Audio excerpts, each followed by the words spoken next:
Voici Ryan, un jeune homme comme tant d'autres de son âge. Ma meilleure matière en école, c'est la construction.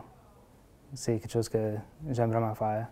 Ryan a toujours été fort en mathématiques. C'était techniquement sa 6e et 7e année que le prof avait déjà commencé la 9e année en mathématiques avec. Cependant, le bien-être et la réussite scolaire n'ont pas toujours été faciles pour Ryan. J'ai soupçonné que Ryan avait des difficultés d'apprentissage vers les 3 ans. Mon trouble, c'est la lecture et français, comme les langues et tout ça. Trouble d'attention aussi. Je perds concentration de qu'est-ce que je fais des fois ou qu'est-ce que je veux dire. Les troubles d'apprentissage qui touchent les personnes comme Ryan affectent l'acquisition, la compréhension, l'utilisation et le traitement de l'information verbale ou non verbale. Les difficultés d'apprentissage, c'est des difficultés scolaires qui sont passagères, qui peuvent être dues à plein de facteurs, mais le trouble d'apprentissage, lui, est permanent et durable. Les experts s'entendent pour dire que les troubles d'apprentissage découlent de facteurs génétiques ou neurobiologiques. Les troubles d'apprentissage ne sont pas attribuables à des handicaps physiques comme un handicap visuel, auditif ou moteur, et pas attribuable non plus à une déficience intellectuelle ou des facteurs culturels ou linguistiques, ou même un manque de motivation. Il y a beaucoup de personnes qui réussissent à bien composer avec, à développer des stratégies qui font qu'ils peuvent fonctionner vraiment bien malgré le trouble d'apprentissage, mais c'est présent toute la vie.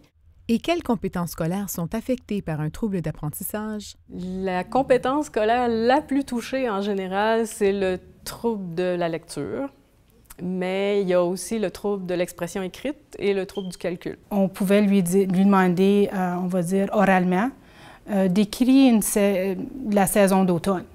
Puis Ryan pouvait parler pour longtemps, d'écrire les feuilles sont jaunes, sont oranges, le paysage est un tel, mais le mettre sur papier, ça serait une phrase, les arbres ont des couleurs. À quel moment du cheminement scolaire de l'élève peut-on reconnaître des signes d'un trouble d'apprentissage? Ça peut devenir plus évident fin première année, deuxième année, puis pour ceux qui le cachent le mieux, des fois c'est juste en troisième, quatrième que ça devient évident.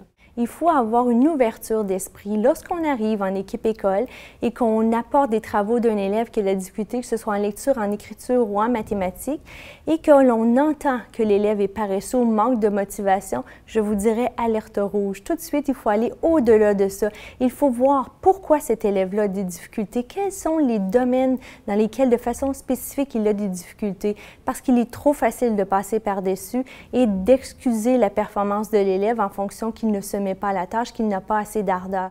Ainsi, comment peut-on évaluer un trouble d'apprentissage? Il faut voir dès que l'élève entre à l'école, s'il a de la difficulté à reconnaître ses lettres, faire de la correspondance de mot à mot, ce sont des signes précurseurs. Les manifestations clés vont varier beaucoup d'une personne à l'autre. Il faut qu'il y ait un impact significatif sur l'apprentissage pour qu'on puisse le diagnostiquer d'ailleurs. Les élèves qui ont un trouble d'apprentissage ont un rendement scolaire nettement inférieur à ce qu'on attend selon leur âge et leur niveau scolaire.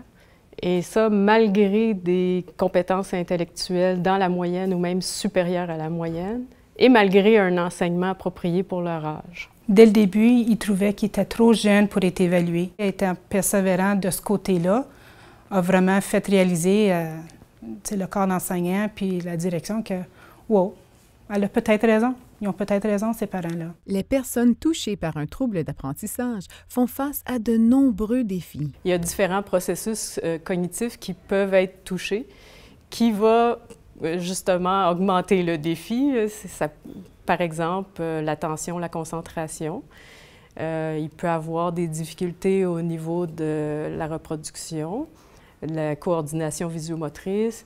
Il y a souvent des difficultés au niveau des fonctions exécutives. Ils sont souvent touchés. Par exemple, l'organisation. Je pense que pour l'élève, les défis premiers qu'il rencontre, c'est que ça lui demande beaucoup d'efforts. Tout ce qu'un élève fait au quotidien, pour lui, ça lui demande le double d'énergie et plus.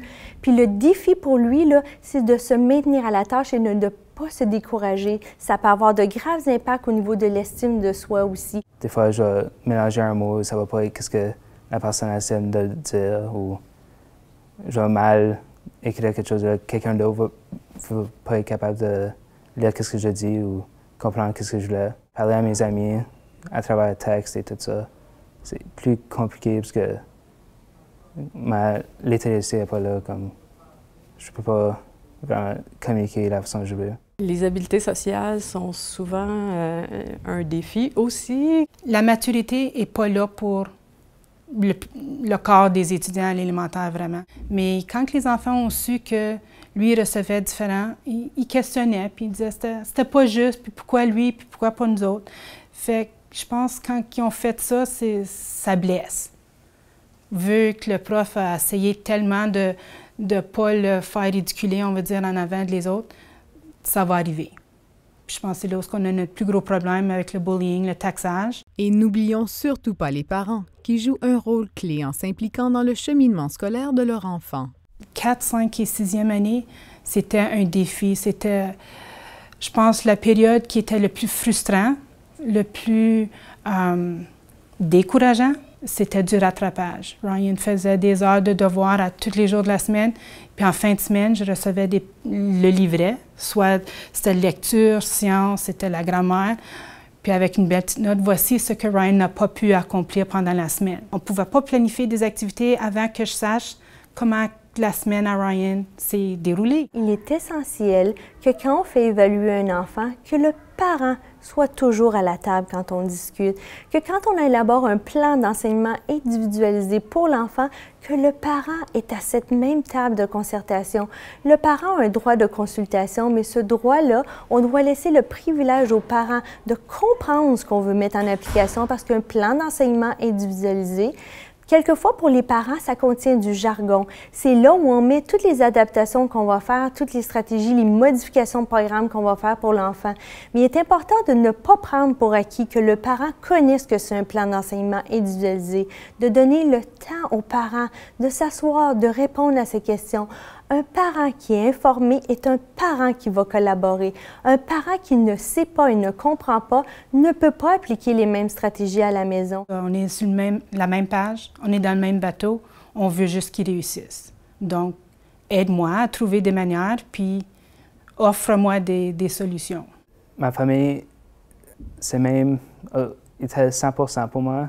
Après que je regarde maintenant tout ce que ma difficulté, comment les autres ont été affectés, pas seulement moi, avec l'intimidation et tout ça. Les autres ont vraiment eu un impact sur ça. Ouais, c'est fort.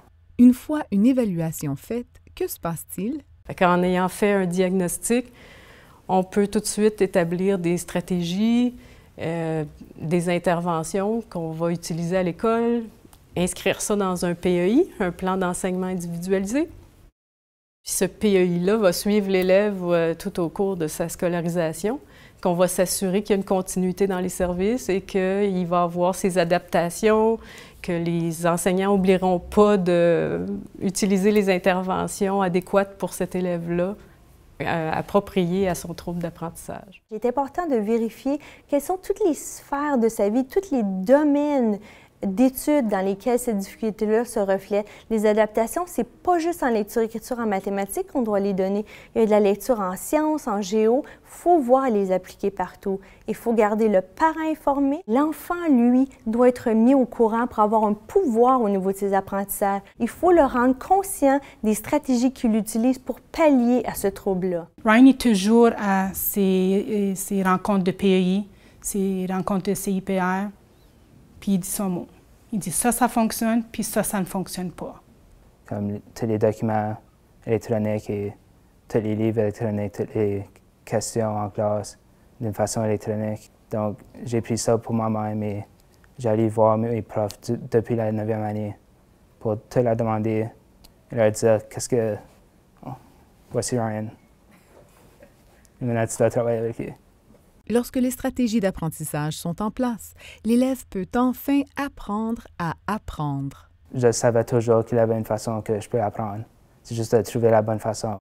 Lorsque Ryan revenait à la maison en fin de semaine, c'était plus, pas plus joyeux, mais plus libre, plus soulagé. S'ils peuvent avoir une meilleure estime d'eux, on voit un changement dans toute l'attitude, puis toute la situation d'apprentissage devient différente. Ils deviennent plus réceptifs aux apprentissages, font moins d'anxiété de performance. On enseigne aux élèves, on ne peut pas apprendre pour eux, mais il faut aller voir pourquoi ils apprennent d'une façon différente et tout mettre en œuvre pour que cet élève-là puisse démontrer son plein potentiel parce que l'intelligence, il l'a. Il faut juste lui donner des moyens différents d'apprendre. Pour plus d'informations, consultez les services aux étudiants de votre conseil.